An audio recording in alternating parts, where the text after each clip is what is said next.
qu'on ne connaît pas, qu'on ne peut pas consulter. Alors, d'autres. Moulin du Buisson-Guérin. Ah, Moulin du Buisson-Guérin, alors là, encore venir. Excusez-moi, mais. Moi, je ne connais pas la commune. Non, mais j'ai des problèmes d'yeux. Ah ouais. Donc. Au-dessus de ta main. Au-dessus de ta main. Au-dessus. Brelan. Brelan à droite. Brelan. Voilà. Buisson-Guérin. Voilà, Buisson-Guérin. Ah, d'accord, Buisson-Guérin. Excusez-moi, mais j'ai un œil qui ne fonctionne pas, par conséquent, ça me pose un problème. Alors, le Buisson-Guérin ici. Bon, tout le monde connaît le Buisson-Guérin. De Vannes. Là, il y avait un moulin, qui est quelquefois appelé sur certaines cartes de moulin de Brelan. Il se trouvait juste, quand vous allez vers Vannes, il se trouvait, non pas du côté du Buisson-Guérin, mais de l'autre côté. Parce que pour établir un moulin à vent, il faut qu'il soit bien dégagé. Très bien dégagé. Pas d'arbres, surtout. Il y a un tas de documents qui existent où les propriétaires de moulins se plaignent parce qu'il y a des arbres et les gens ne veulent pas les abattre, etc. Ça les gêne, ça coupe le vent. Donc, le moulin du Buisson-Guérin, voyez-vous, ici, qu'on peut appeler aussi le moulin de la Caisse. C'était un moulin assez important et assez ancien. Il s'élevait à un des endroits les plus élevés du pays, 83 mètres. Moins que le moulin des Roches, dont on parlait tout à l'heure, 86 mètres. D'après les cartes. Le moulin de la Perrière, lui, c'était 80 mètres. Alors, voilà donc ce moulin. Ensuite, le moulin de la Gras-Rouge. Alors, le moulin de la Gras-Rouge, c'est à la sortie du bourg, ici, un peu plus loin. Alors, le moulin de la Gras-Rouge, voilà le clos, voilà le Haut-Four, la Gousselet, voilà. La moulin de la Gras-Rouge se trouve par ici. Par ici. À côté de la Gousselet, sur la butte. On voit d'ailleurs le chemin qui y mène encore. Hein. Tu connais ça, toi, tu vois bien le chemin. Alors, le moulin de la Gras-Rouge, il est ancien, il est cité aussi sur les vieilles cartes, mais il n'en reste plus, il ne reste plus rien.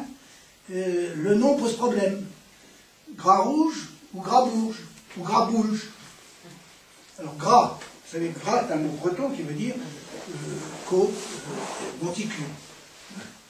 À la Trinité, au centre du bourg, il y a une rue qui s'appelle la Grafetan, la côte, la butte de la Fontaine. Donc là, ici, on peut supposer Gras, la grée. Donc, le moulin était sur cette grée. Et Bourges, je ne vois pas pourquoi. Et il y a un auteur qui dit que c'était probablement rouge. Rouge, peut-être parce qu'il y avait des pierres rouges dans l'arbre. Donc, c'était un ancien moulin aussi. Moulin de la Touche. Alors, le moulin de la Touche, c'est juste derrière le Béziers. Alors, nous avons ici la Chênaie, Sainte-Barbe, dans la Touche, par ici, voilà. Là. Alors, là aussi, problème. Il existe toujours, faut dire. Il est toujours là. La Touche, c'est le beau moulin à vendre. Oui. Il est devant. Alors là aussi, problème. Sur une carte, je voyais l'autre jour, la Touche, 2 moulins. Alors, je n'ai jamais entendu dire qu'il y avait 2 moulins, qu'il y a eu 2 moulins à la Touche. Peut-être que dans le temps, il y en a eu 2. En tout cas, aujourd'hui, il n'en reste plus qu'un.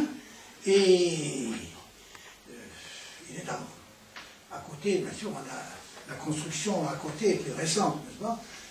Parce que, je vais vous dire une chose, il y a un tas de gens qui ont acheté des moulins parce que, bon, ben, ça fait un peu châtelain. Ça fait bien, toujours comme ça, ma soeur ne voit rien venir.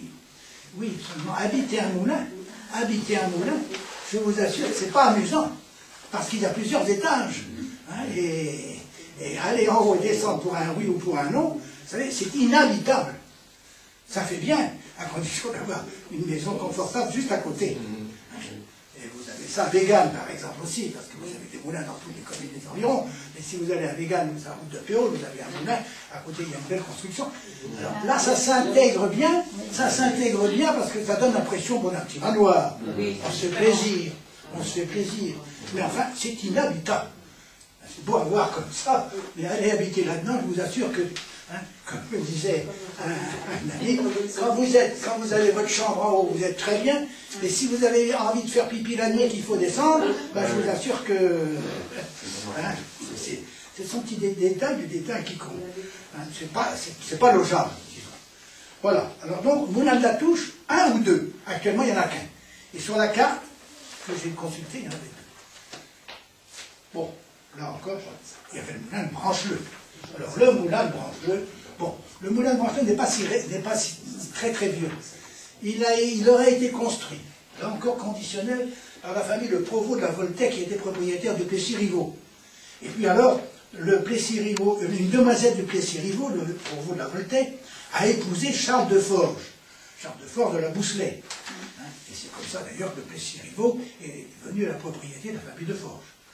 Bon, alors, donc, ça serait à cette époque-là, en gros vers 1860-68, que le moulin de Brancheleux a été construit. Je l'ai connu avant d'être restauré. Bon, naturellement, là, j'aurais dû faire comme là. Je vais prendre une photo. Bon. Parce que tout ça, il ne ressemblait pas du tout à ça. Il était complètement décaloté. Il était haut comme ça, et il me l'a servi. Alors, le curé d'Alaire, tout frétillant, quand il a voulu faire son monument, il a entrepris tous les travaux que vous voyez ici, pour aboutir à cette construction-là que tout le monde connaît. Bon, donc c'est un moulin qui daterait d'environ 1860-68, en gros. Et donc, qui était la propriété du Plessis. Je suppose qu'il travaillait aussi en alternance avec le moulin haut de la Prédère. Je pense qu'il doit y avoir là aussi un arrangement. Bon, alors je vous parle aussi du moulin. Je vous ai parlé tout à l'heure du manoir du moulin de la Dentellerie, qu'on appelle aussi le moulin de la Boulet, dont les pierres ont été achetées par une personne d'ailleurs que tout le monde connaît, mais enfin bref. Bon, il y avait également un moulin au Cotta. Cotta, nous sommes à l'Oppo, tout à fait à l'autre bout de la commune. Bon, moulin du Cotta, il y a une butte. Vous savez, quand vous arrivez à l'Oppo, vous avez une butte à droite, eh bien, c'est en dessous Brancheleux, si vous voulez. Hein. Bon. Alors, moulin de la Forêt, on a parlé, mais avec un point d'interrogation. Et alors aussi, bon, ben, c'est toujours le moulin du Championnet, et il paraît-il qu'il y avait un moulin au Championnet. En tout cas, je vous parle ici que des grands moulins dont on est sûr qu'ils vont exister. Parce que je vous ai dit, il y a les petits patouilloux. Les petits patouilloux, ça ne durait pas très très longtemps, parce que ce n'était pas d'un grand rapport. Car tous ces moulins appartenaient à des seigneurs, au départ, aux seigneurs, donc ils tenaient, il fallait aller au moulin du seigneur, je ne vais pas rentrer dans ces détails-là, mais vous savez que c'était le seigneur qui était propriétaire du moulin, et que les gens, dépendant de la banlieue, c'est-à-dire de la circonscription, si vous voulez, devaient aller obligatoirement faire moudre leur grain à ce moulin-là. Bon, moyennant redevance, etc. Bon, mais au bout d'un moment, les siècles passant, les seigneurs ont préféré affermer leur moulin plutôt c'est-à-dire qu'ils ont préféré une somme d'argent directement en disant, ben voilà, vous nous donnez tant, et puis vous vous occupez après, bon, voilà. Donc il y a eu un certain relâchement dans la fréquentation, petit à petit, la fréquentation du moulin du seigneur. Mais le moulin, le seigneur ne s'intéressait qu'à une chose, il avait fixé une somme, on lui payait sa somme, et puis bon, ben, le meunier se débrouillait comme il pouvait. Naturellement, il se débrouillait le mieux possible. Bon, à son intérêt, bien sûr. Voilà, en gros, voyez-vous, je pense que je n'oublie aucun grand moulin d'Alaire, mais il y en avait quand même pas mal.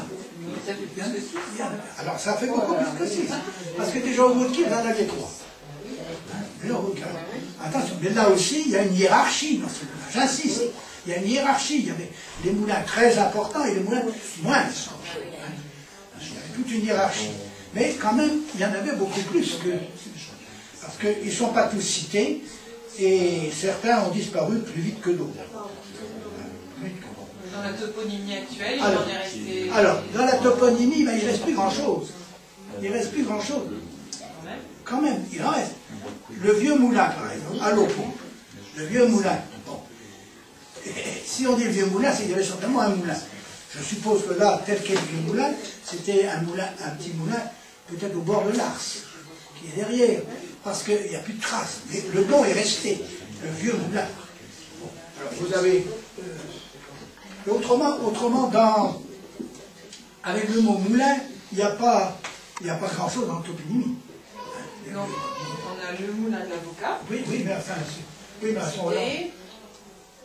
le vieux blanc, Oui, oui, mais c'est passé.